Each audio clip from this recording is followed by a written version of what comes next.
남편이랑은 소개팅으로 만난 뒤 초고속으로 2달 만에 결혼한 케이스예요. 그래서 참 모르는 게 많았는데 지금 생각해보면 좀 더 연애 기간을 두고 결혼했어야 했던 것 같습니다. 그놈의 나이 때문에. 신랑이랑 저 둘 다 39살이거든요. 40 넘기지 말라는 양가 부모님의 푸시로 후다닥 식장부터 잡고 들어간 것 같습니다.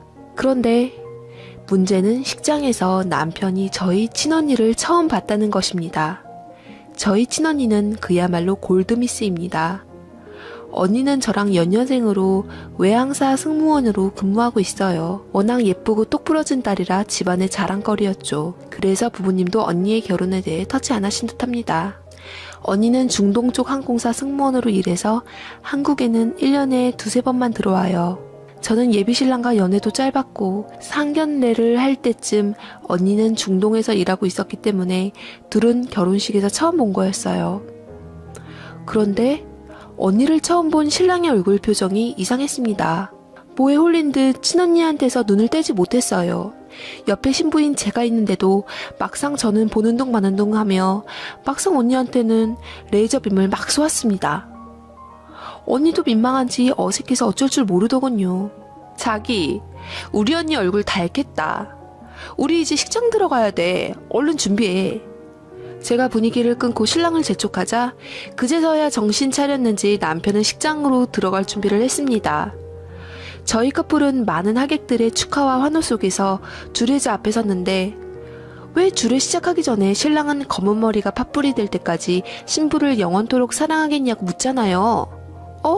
근데 신랑이 대답을 머뭇거리는 겁니다. 뭐죠 이건? 주례자도 당황했는지 헛기침을 하신 후 다시 물어도 신랑은 대답이 없었습니다.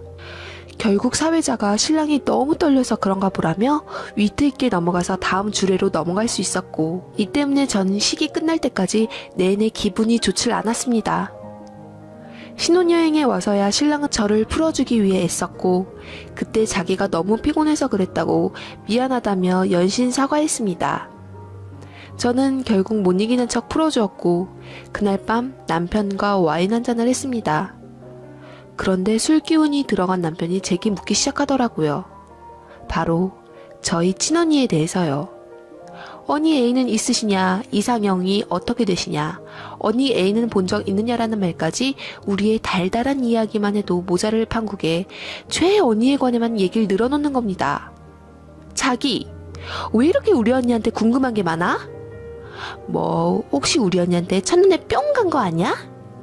전 일부러 수상쩍게 눈웃음을 흘리며 농담반 진담반으로 슬쩍 흘리자 신랑은 갑자기 깊은 한숨을 쉬더니 마른 세수를 하는 것이었습니다.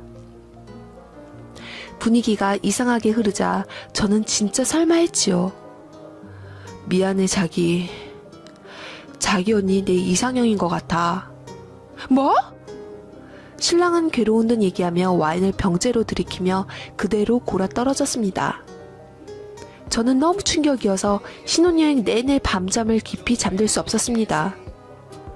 한국으로 돌아와 양가 집에 가서 인사드린 후 다시 일상으로 돌아왔습니다. 언니는 근무지인 중동으로 돌아갔고요. 결혼 후 저에게 가정적이고 다정한 신랑의 모습을 보고 신혼여행에 남편의 고백은 그냥 잊기로 했습니다. 얼마 지나지 않아 이세 소식도 찾아왔고요. 남편은 제 임신 소식에 감격스러워하며 제게 극진히 더 잘했습니다. 그러다 임신 6개월 차에 친정엄마가 언니가 중동에서 왔다고 같이 가족 식사하자는 연락에 저는 긴장했습니다. 이미 애까지 생긴 마당에 남편이 언니한테 딴 맘을 품겠냐마는 그래도 불안했습니다. 언니는 예전보다 더 예뻐진 상태로 집으로 왔습니다. 남편의 환해진 얼굴이 느껴지더라고요.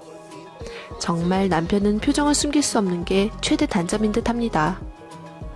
남편과 언니는 대화가 오갔고 친정 부모님은 그 모습이 좋아 보였는지 흐뭇해 하시더군요. 그 후로 남편의 친언니 챙기기 병이 생겼습니다. 저랑 외식을 할 때도 항상 언니를 불렀고 옷을 살 때도 놀러 갈 때도 항상 언니를 빼놓지 않고 챙겼습니다. 몰래도 아니고 너무 대놓고 챙겨서 뭐라 그러기도 그런 상황이고 어쩌면 지나가는 남편의 발언 때문에 내가 너무 예민해진 건 아닐까 생각하며 그냥 대수롭지 않게 여기려 노력했습니다. 언니가 한국을 떠나서야 전 안도의 숨을 쉬고 곧 출산을 하게 되었습니다. 건강한 아들이었고요. 남편은 아들을 끔찍하게 생각했고 팔꿈치 안쪽에다 아들 이름과 생일을 문신했습니다. 육아도 잘 도와줬고요. 퇴근도 빨라졌습니다. 그 모습에 제 의심도 같이 사그러들었네요. 그런데 어느 날 새벽에 수유하려고 잠에서 깼는데 밖에서 남편의 목소리가 들렸습니다. 어쩐 일인가 가봤더니 남편이 영상통화를 하고 있더라고요. 이 새벽에 누구랑 영상통화를 하나 싶어 봤더니 바로 저희 친언니가 아니겠어요? 지금 뭐 하는 거야? 제가 짜증스러움에 꽥 소리를 질렀더니 남편이 당황해한 후 일어서며 얼른 저를 바꿔주었습니다. 언니랑 통화해. 모유 유축한 거 데워서 아기 먹이면 되지? 남편은 아기한테 갔고 전 눈이 뒤집혀 언니한테 대놓고 물었습니다. 언제부터 남편이랑 이렇게 영상통화하는 사이가 됐냐고. 연락처는 언제 주고받았고 이렇게 친해진 지 얼마나 됐냐 꼬치꼬치 캐물었더니 언니는 자기가 무슨 불륜녀가 된 것 마냥 기분 나쁘다며 전화를 확 끊어버렸습니다. 전 남편을 잡았습니다. 남편은 그냥 처형이랑 업무차 궁금해서 있어서 물어봤고 마침 괜찮은 분 있어 소개팅 시켜주려 이런저런 얘기한 것 뿐이다라고 하는데 저는 거짓말하지 말라며 우리 언니가 네 이상형이라고 하지 않았냐 했더니 끝까지 언니가 이상형은 맞다고 합니다. 그런데 이상형은 이상형일 뿐 자기는 저와 제 아들이 훨씬 소중하고 사랑하고 있으니 그런 걱정은 하지도 말랍니다. 참 심증은 가나 물증이 없으니 잘못하다간 저만 이상한 사람 되길 뻔하니 일단 입을 닫기로 했습니다. 그런데 저를 위협할 문제는 머지않아 찾아왔습니다. 바로 언니가 중동항공사를 그만두고 아예 한국으로 돌아온다고 하더라고요. 남편은 당장에 화색을 띠었고 언니를 맞이할 생각에 한동안 잔뜩 들떴습니다. 그렇지만 친정부모님은 날 잡았다 싶어 언니에게 선볼 남자들을 빠짐없이 들이댔고 그 소식을 들은 남편은 굳이 처갓집을 제 집 드나들듯 드나들며 선볼 남자들에게 계속 태클을 걸기 시작했습니다. 친정부모님도 자꾸 산통을 깨놓는 신랑이 거슬렸던지 당분간 처갓집 금지령을 내렸습니다. 이쯤 되니 언니도 짜증나는지 신랑에게 대놓고 자기 일에 참견 말라며 한마디 하더군요. 덕분에 일방적인 신랑의 짝사랑뿐이었다는 걸 확인했네요. 고소한 저는 남편의 풀죽은 모습을 보며 속으로 쌤통이다를 외쳤죠. 그렇지만 한편으로는 너무 기분이 나쁘더라고요. 다른 사람도 아닌 제 친언니한테 그런 마음을 품었다는 게 이거 정말 위험한 상황 아닙니까? 다행히 언니는 곧 결혼할 사람을 데리고 왔습니다. 집안도 능력도 외모도 뭐 하나 빠짐없는 그야말로 완벽한 예비 신랑감이었습니다. 이미 결혼 날짜까지 다 잡아놓은 상태니 신랑의 태클이 통할리 만무했습니다. 언니는 미국에 신혼집을 마련했다고 하더군요. 언니의 결혼식 날 신랑은 하루 종일 굳은 얼굴이었고 우울했습니다. 집에 돌아와서 그 다음 날까지 방에 틀어박혀 나오지도 않았고요. 저는 그래도 꼴의 남편인지라 식사가 걱정되어 문을 두드렸습니다. 남편의 답이 없자 저는 비상용 열쇠로 문을 따고 들어갔어요. 남편이 자고 있더라고요. 옆에 남편의 핸드폰이 있었고 여자의 순간적인 촉으로 남편의 짐을 이용해 비번을 풀고 보았습니다. 그런데 세상에 이게 다 뭡니까? 언니와 영상통화한 녹화한 것들과 언니의 SNS에서 캡처한 사진들, 따로 언니와 둘이 만났던 건지 같이 찍은 사진들도 보였고 카톡을 보니 언니에게 대시한 흔적들도 보이더라고요.